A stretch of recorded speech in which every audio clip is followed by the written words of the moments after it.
Anti-trans bathroom bills are not about anyone's privacy. It's about humiliating trans people. I want to talk about this article from the San Antonio Current about what's going on in Texas with the bathroom bills. It says Texas Republicans have made every effort to demonize and punish trans people for cheap political points. 3 weeks ago, the Texas Women's Privacy Act, which is also called Senate Bill 8, went into effect. Judging a law by its title, one might guess that legislators voted to rescind some of our state's draconian restrictions on reproductive choice. But in fact, the opposite was the case. Last session, Republicans passed the Women and Child Protection Act, which empowers self-appointed avengers to sue out-of-state healthcare providers for hundreds of thousands of dollars should they mail women medication to terminate unsought pregnancies. So SB 8 represents, after years of failed attempts, Republicans' successful passage of a so-called bathroom bill. The new law prescribes all government buildings, from universities to prisons, to take every reasonable step to ensure that trans men, trans boys, women, and girls be barred from availing themselves of the restrooms and locker rooms to which they've grown accustomed to using without incident. The first time a state agency lets trans people access the facilities of the gender with which they align, they could face a $25,000 penalty, and if it happens again, another $125,000 fine every time after. All right, so let's talk about this. The problem with this bill, Senate Bill 8, is that there is no way to know who is transgender or not. And so implementing this bill for Republicans want all women to have their genitals checked before entering a restroom.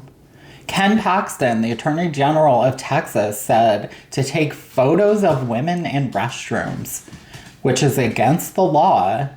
This is going to break open a real women's privacy issue. And I'm not talking about the issue of trans women being there. I'm talking about the issue of every woman, every small girl or boy and man who needs to use the bathroom being sexually violated, sexually assaulted, and traumatized. Republicans want women and girls, boys and men, to have genital checks before they can enter a bathroom. This is predatory, it's disgusting, and this violates all people's rights, but especially women's and children's rights. They want to do this not because there are any incidents of trans women or trans children being predators. There are no issues of that happening. This is purely to humiliate women in general, but specifically trans women and trans men and children. We have already seen attacks on women in sports who look too masculine. So they're more muscular, or they're tall, or they have short hair. They're getting attacked and accused of being transgender. These are cisgender people, athletes I'm talking about. So you can't judge someone if they're trans just by looking at them. That is a false stereotype. There are passing trans people who look just like cisgender men and women.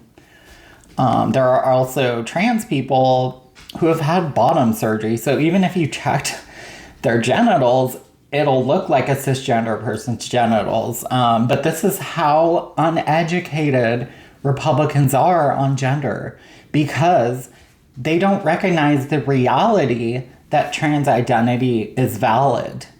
And if they would recognize that, maybe they could learn a little bit more of these things.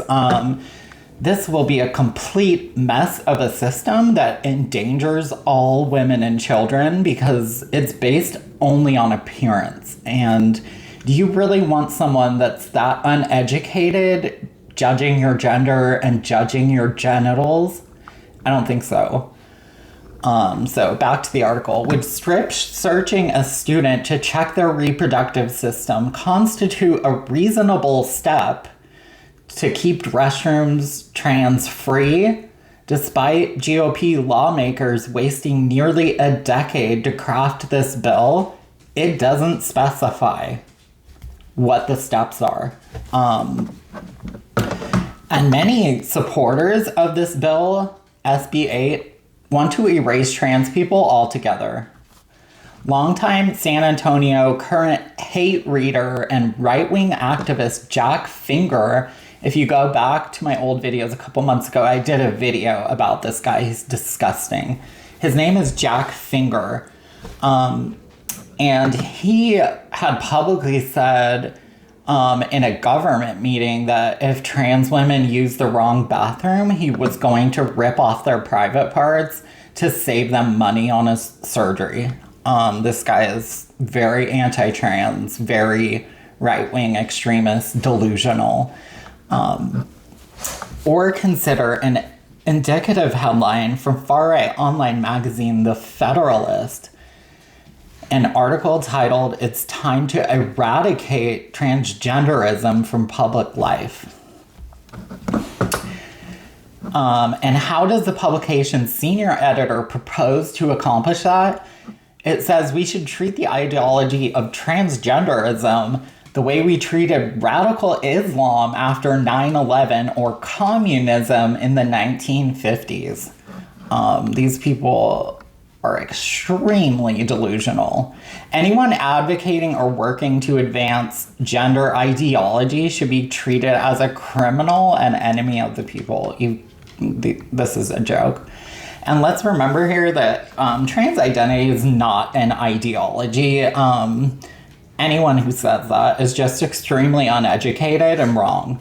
It's a disinformation catchphrase that Republicans started to challenge the validity of trans identity. But since these new anti-trans orders, every major medical association in the country has come forward to say that Trump and Republicans are incorrect on gender. They're delusional, they're denying science, facts, research, doctor and psychiatrists' opinions on this. So do you really trust someone who's a pedophile con man with dementia aiding in a genocide to be making our medical decisions? Republicans in Congress will be to blame for all the children, women, and men they endanger from this. So if you live in Texas, please be safe. Take friends with you to the bathroom, don't go alone, and try and avoid public bathrooms. Carry something for self-defense or have someone teach you self-defense. Republicans are threatening violence towards us right now, and we need to be protected. Thanks, guys. Like this, leave a comment, share it, and I'll be back soon with more news. Bye.